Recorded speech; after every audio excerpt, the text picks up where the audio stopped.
Simple Limited and Dimple Limited are planning to merge. तो Simple Dimple limited दोनों क्या करना चाहते हैं, मर्ज करना चाहते हैं। The total value of the companies are dependent on the fluctuating business condition.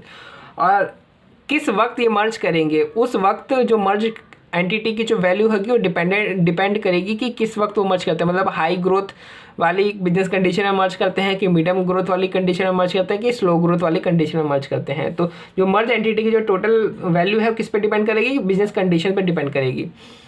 The following information is given for the total value structure of each of the two companies. तो मतलब यहाँ पे जो स्ट्रक्चर इन्होंने दे रखा है ये डेट प्लस इक्विटी है। क्या ये सिंपल लिमिटेड का, डिम्पल लिमिटेड का डेट प्लस इक्विटी बता रखा है डिफरेंट कंडीशंस में। मतलब हाई ग्रोथ में जो सिंपल लिमिटेड है उसका डेट प्लस इक्विटी 820 होगा, डिम्पल लिमिटेड का 1050 होगा डेट प्लस इक्विटी।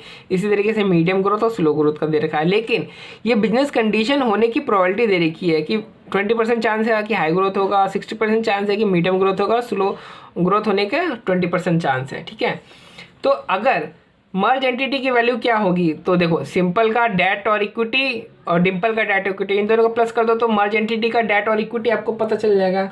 ठीक है ना, यही होगी। तो डेट मर्ज एंटिटी की वैल्यू क्या होगी, जो सिंपल डिम्पल के डेट इक्विटी की वैल्यू है, उन दोनों को मर्ज प्लस कर दो तो वो मर्ज एंटिटी की डेट इक्विटी की वैल्यू आ जाएगी। ठीक है, the current debt of Dimple Limited is 65 and Simple Limited is 460 lakhs। Calculate the expected value of the debt and equity separately for the merge entity.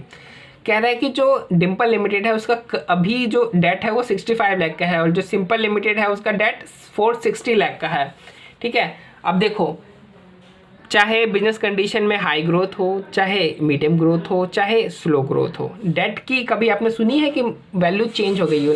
हमेशा value किसकी change होती है, हमेशा वैल्यू इक्विटी की चेंज होती है। Equity का तो मार्केट प्राइस चेंज होता रहता है, डेट का कोई तो मार्केट प्राइस तो होता नहीं, तो वो चेंज फ्लक्चुएट कहाँ से करेगा, है ना। फ्लक्चुएट क्या करता है, सिर्फ इक्विटी का मार्केट प्राइस, क्योंकि ये मार्केट में ट्रेड किए जाते हैं।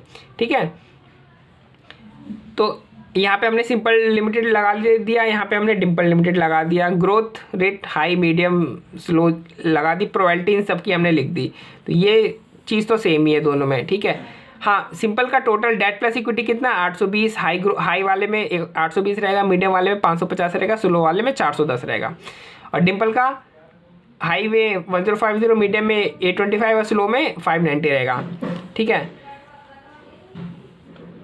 अब इसमें क्या करना था, हमें सिंपल का डेट और इक्विटी निकालना है और डिम्पल का भी डेट और इक्विटी। देखो सिंपल का डेट तो दिया हुआ है, डिम्पल का भी डेट दिया हुआ है, लेकिन इक्विटी नहीं दे रखा, तो हमें इक्विटी निकालना है। तो हम अगर डेट प्लस इक्विटी में से अगर हम डेट माइनस कर दे तो इक्विटी तो हमारी निकल के आ जाएगी ना। तो हमने क्या किया, टोटल ले लिया, टोटल में से डेट माइनस कर दिया 460 460 460। देखो डेट कभी भी, चाहे कोई भी बिजनेस कंडीशन हो, डेट की मार्केट वैल्यू कभी चेंज नहीं होती है। तो हमने डेट की मार्केट वैल्यू इन तीनों बिजनेस कंडीशन में सेम ही रखी है। देखो इसमें भी सेम है, इसमें भी सेम है।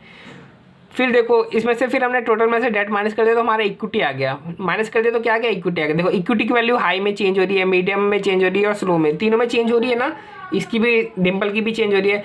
तो कोई भी बिजनेस कंडीशन है, डेट की वैल्यू कभी चेंज नहीं होती, हमेशा इक्विटी की वैल्यू चेंज होती है, क्योंकि इक्विटी मार्केट में ट्रेड किया जाता है और जिस तरीके का कंपनी का ग्रोथ होगा उस हिसाब से मार्केट वैल्यू इक्विटी शेयर्स की चेंज होती रहती है। ठीक है, लेकिन एक ट्रिक है इसमें, यहाँ पे ध्यान दो आप। टोटल अगर इस स्लो ग्रोथ रहेगी तो टोटल डेट प्लस इक्विटी कितना हो जाएगा, 410। ये तो इम्पॉसिबल है यार, क्योंकि डेट खुद 460 है, तो टोटल डेट प्लस इक्विटी 410 कैसे हो सकता है, नहीं हो सकता है। लेकिन हो गया, अब हो गया तो डेट की वैल्यू कितनी रही, डेट की वैल्यू 460 नहीं रही, अब डेट की वैल्यू 410 हो गई। 410 कैसे, अब जब टोटल कंपनी की वैल्यूएशन ही 410 है तो डेट को मिलेगा कितना। ये कंपनी क्या है, देखो simple limited, Dimple limited, limited company है। आप प्रमोटर्स की जो पर्सनल प्रॉपर्टीज के ऊपर हाथ नहीं डाल सकते हैं, तो जितना पैसा इक्विटी में है, डेट ज़्यादा से ज़्यादा उतना पैसा ही तो मांग पाएगा ना। तो डेट की अगर टोटल अगर कम हो जाता है तो डेट की वैल्यू भी उतनी ही तक रिस्ट्रिक्ट हो जाएगी। तो डेट की वैल्यू इसमें हमने क्या मान लिया, 410 मान लिया। अब डेट टोटल 410 है, डेट की वैल्यू 410 है, तो इक्विटी क्या होगी, इक्विटी जीरो हो जाएगी। नहीं तो पहले क्या हो रहा था, पहले अगर हम 460 मानते हैं तो टोटल 410, डेट 460 और इक्विटी क्या -50 में आती। अब माइनस में तो कभी हो नहीं सकते ना इक्विटी। तो इस लॉजिक से भी आप देख सकते हो कि इक्विटी कभी माइनस में नहीं हो सकती, इसलिए इक्विटी की वैल्यू जीरो की। और डेट कभी इक्विटी से, डेट को पैसा मिलेगा तो इक्विटी वालों से मिलेगा ना, कोई इक्विटी वालों की पर्सनल प्रॉपर्टी पर हाथ तो नहीं मार सकता। अब इक्विटी है ही 410 की, तो डेट 460 हो कैसे सकती है, तो डेट ने भी अपने आप को कम कर दिया 410 पे, और इसमें डिम्पल लिमिटेड में ऐसा कोई पंगा है नहीं।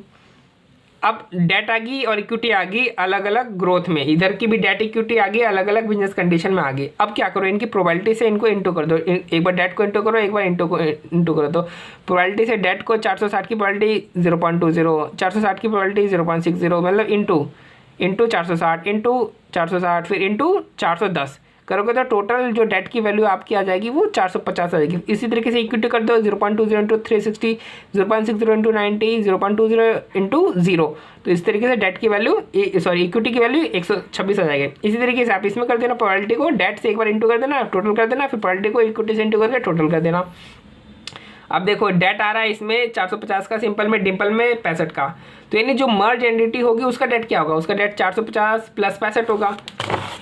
देखो इन्होंने बता रखा है यहाँ पे मर्ज एंटिटी का डेट कितना 450 प्लस 65 और इक्विटी 126 प्लस 758। देखो इक्विटी 126 प्लस 758 आ रही है ना, बस ये काम करना अपन ने, ठीक है। तो अपने ध्यान क्या देना यहाँ पे, डेट और इसका डेट मिला के मर्ज का डेट, इसका इक्विटी मिला के इसका इक्विटी। बस इक्विटी में किस में प्रॉब्लम है, डेट इक्विटी में, स्लो ग्रोथ वाले में सिंपल में थोड़ी सी प्रॉब्लम है, क्योंकि यहाँ पे जो टोटल डेट प्लस इक्विटी की वैल्यू है वो डेट से भी नीचे की गिर जाती है, तो हमें डेट इक्विटी की वैल्यू तक ही लाना पड़ता है।